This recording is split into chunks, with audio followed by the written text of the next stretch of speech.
Hello viewers, আসসালামু আলাইকুম। আশা করি সবাই ভালো আছেন। ডাটাবেজের বাংলা টিউটোরিয়ালে আজকের এই ভিডিওতে আমি ম্যাক্স, মিন, কাউন্ট, অ্যাভারেজ এবং সাম নিয়ে আলোচনা করব। তো প্রথমতই আমাদের যে লোকাল হোস্ট সার্ভারটা, এই সার্ভারটা ওপেন আছে কিনা বা ওপেন করছেন কিনা সেটা চেক করে নেবেন। হ্যাঁ, তারপরে হচ্ছে আমরা আমাদের ব্রাউজারে লোকাল হোস্ট সার্ভারে চলে যাব। তো এখানে আমাদের যে রিটেল শপ নামে যেই ডাটাবেসটা ছিল, এই ডাটাবেজে যে প্রোডাক্ট নামে টেবিলটা ছিল, এই টেবিলে চলে গেলাম। তো এই টেবিলে অনেক সময় আমাদেরকে প্রাইজের যে কলামটা আছে, এই ম্যাক্সিমাম প্রাইজের কলামটা আমাদেরকে অনেক সময় তুলে আনতে হয়, অনেক সময় আবার মিনিমাম প্রাইজের কলামটাকে তুলে নিয়ে আসতে হয়। তো সেক্ষেত্রে আমরা ম্যাক্স এবং মিন কুয়েরিটা ব্যবহার করব। তো ম্যাক্স হচ্ছে মূলতই সবচেয়ে লার্জেস্ট ভ্যালুটা রিটার্ন করে, আর মিনিমাম হচ্ছে লয়েস্ট ভ্যালুটা রিটার্ন করে। তো চলুন আমরা একটা এক্সাম্পল দিয়ে দেখি। প্রথমে আমরা ম্যাক্সের এক্সাম্পল দেখব। তো ম্যাক্সের এক্সাম্পল দেখার আগে আমরা এসব কেটে দিচ্ছি।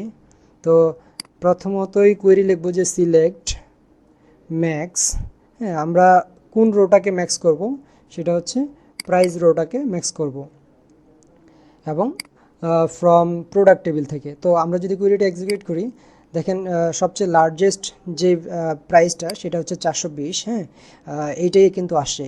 তো আমরা যদি ব্রাউজ করে দেখি যে আসলে লার্জেস্ট ভ্যালুটা কত, হ্যাঁ, লার্জেস্ট ভ্যালুটা দেখেন 420 কিন্তু লার্জেস্ট ভ্যালু।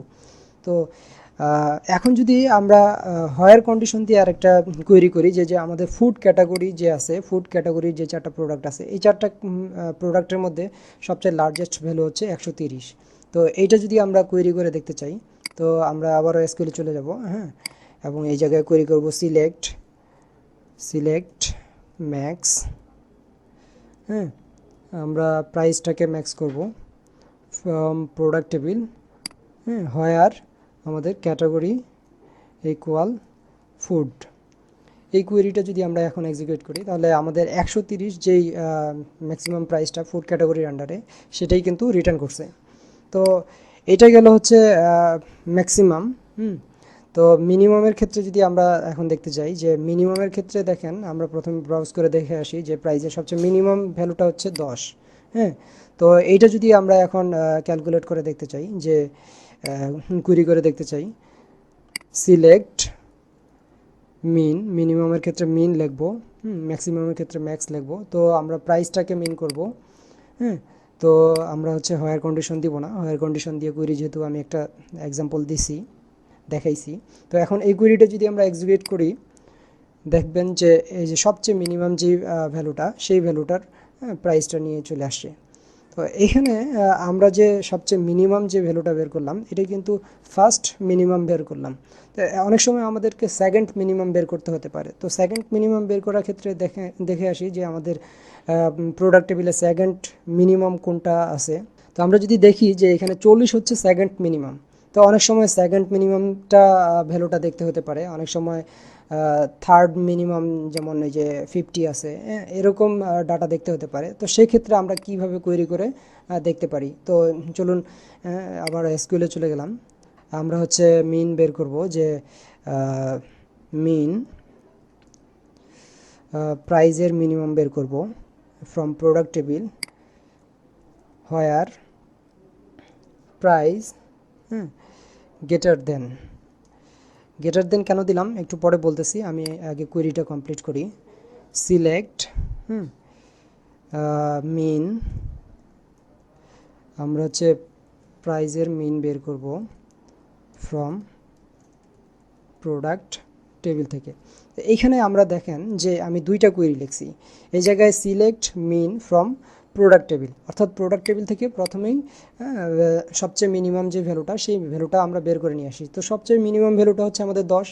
হ্যাঁ, সেই 10-এর থেকে যেন আমাদের প্রাইসটা বড় হয়। হ্যাঁ, তো 10-এর থেকে যদি আমাদের প্রাইসটা বড় হয় এক ধাপ, তাহলে অবশ্যই 40 হবে, যেটা আমরা আমাদের প্রোডাক্ট টেবিলের ডাটাগুলোতে দেখছি।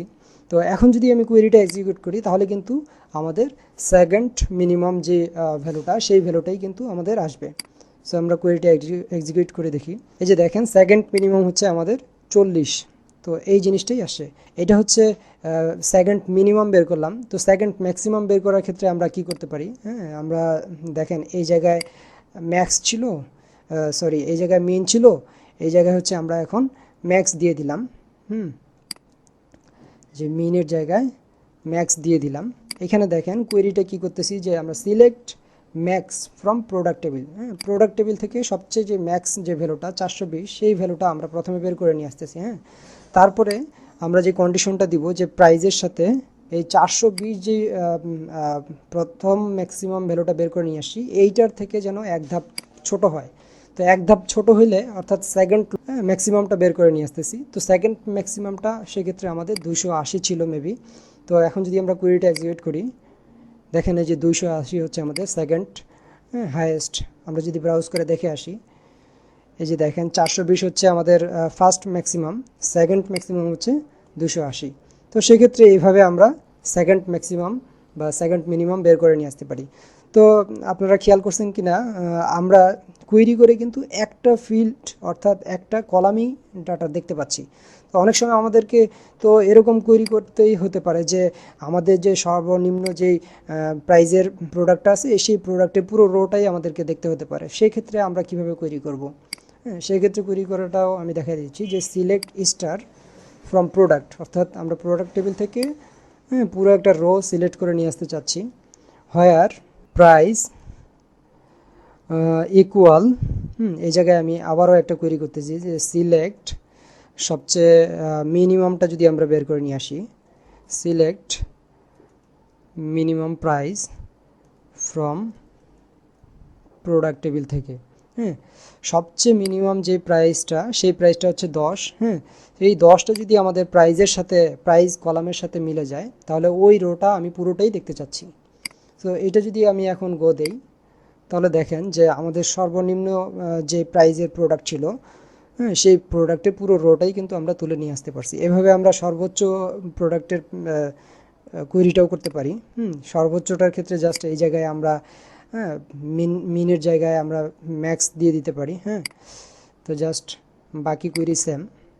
দেখেন ম্যাক্সিমাম হচ্ছে 420 যে প্রাইস, সেই প্রাইজের পুরো রোটা আমরা তুলে নিয়ে আসতে পারছি।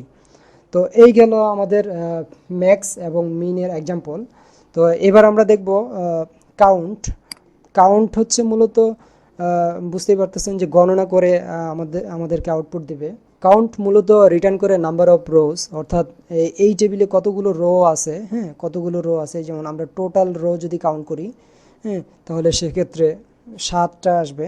এবং আমরা যদি কন্ডিশনাল কোয়েরি করি যে আমাদের ফুড ক্যাটাগরিতে কয়টা রো আছে, হ্যাঁ, কয়টা প্রোডাক্ট আছে, তো সেক্ষেত্রে আমাদেরকে 4টা কাউন্ট করে দেখাবে। তো আমরা হচ্ছে চলুন একটা কাউন্টের এক্সাম্পল দেখে আসি। তো এই জায়গায় সমস্ত কুইরি সেম, জাস্ট আমি লিখবো যে সিলেক্ট কাউন্ট। এই ক্ষেত্রে আমরা হচ্ছে যে কোনো কলামকে দিতে পারি, যে কোনো কলামকে কাউন্ট করতে পারি। সো এক্ষেত্রে আমি আইডিকে যদি কাউন্ট করি, হ্যাঁ, ফ্রম প্রোডাক্ট টেবিল থেকে, হোয়ার কন্ডিশন আপাতত দিলাম না।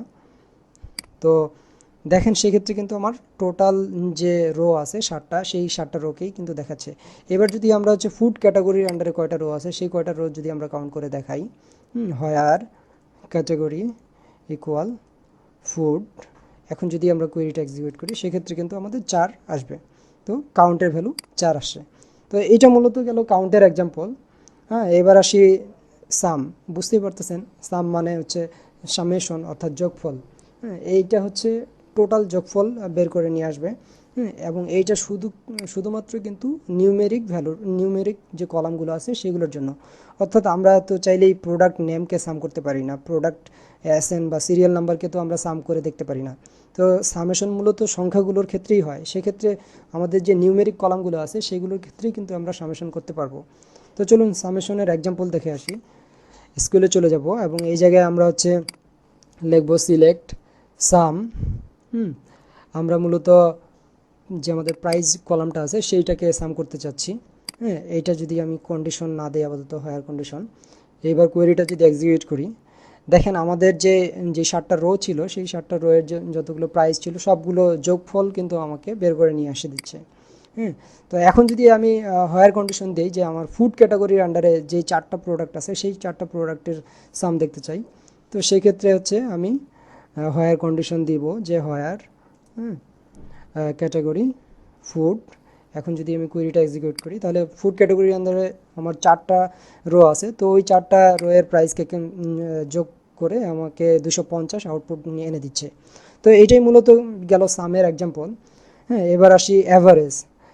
অ্যাভারেজ মানে বুঝতে পারতেছেন যে আমাদের যে 60টা রো আছে এই 60টা রোয়ের প্রাইজের ভ্যালুটাকে যোগ করে দিবে এবং হচ্ছে 7 দিয়ে ভাগ করে যে রেজাল্টটা আসবে সেটাই মূলত হচ্ছে অ্যাভারেজ। তো অ্যাভারেজের ক্ষেত্রেও কিন্তু হচ্ছে নিউমেরিক কলামের জন্যই এটা প্রযোজ্য। হ্যাঁ, এই ক্ষেত্রে কিন্তু আমরা প্রোডাক্ট এসএন বা প্রোডাক্ট নেমকে আমরা অ্যাভারেজ করতে পারবো না। তো এবার যদি আমরা অ্যাভারেজের এক্সাম্পল দেখি, জাস্ট আমরা এখানে লিখবো যে select A V G average. হ্যাঁ, এই জায়গায় আমরা প্রাইসটাকে অ্যাভারেজ করব ফ্রম প্রোডাক্ট টেবিল।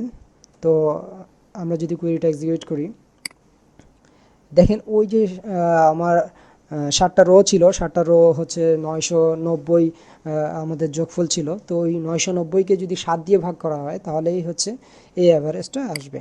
আপনারা হচ্ছে হিসাব করে মিলিয়ে নেবেন। তো এখন যদি আমি ঠিক ফুড ক্যাটাগরির জন্য একটা কন্ডিশন দিয়ে দেখি যে আর ক্যাটাগরি ইকুয়াল ফুড। সেক্ষেত্রে আমাদের যে ফুডের যে 4টা প্রোডাক্ট আছে, হ্যাঁ 4টা রো আছে, সেই 4টা রোয়ের যোগফল করে যেই ভ্যালুটা আসছিল সেই ভ্যালুটার, হ্যাঁ 4 দিয়ে ভাগ দিয়ে যেই অ্যাভারেজটা আছে বা যেই ভাগফলটা আসে সেটাই মূলত হচ্ছে আউটপুট আমাদেরকে দেখাচ্ছে। তো এই হচ্ছে মূলত অ্যাভারেজের এক্সাম্পল। আশা করি আজকে সবগুলো টপিকই আপনারা খুব ক্লিয়ারভাবে বুঝতে পারছেন। তো এই ছিল আজকের ভিডিও। দেখা হচ্ছে পরবর্তী ভিডিওতে নতুন আরেকটি টপিক নিয়ে। সে পর্যন্ত ভালো থাকবেন, সুস্থ থাকবেন। আল্লাহ হাফেজ।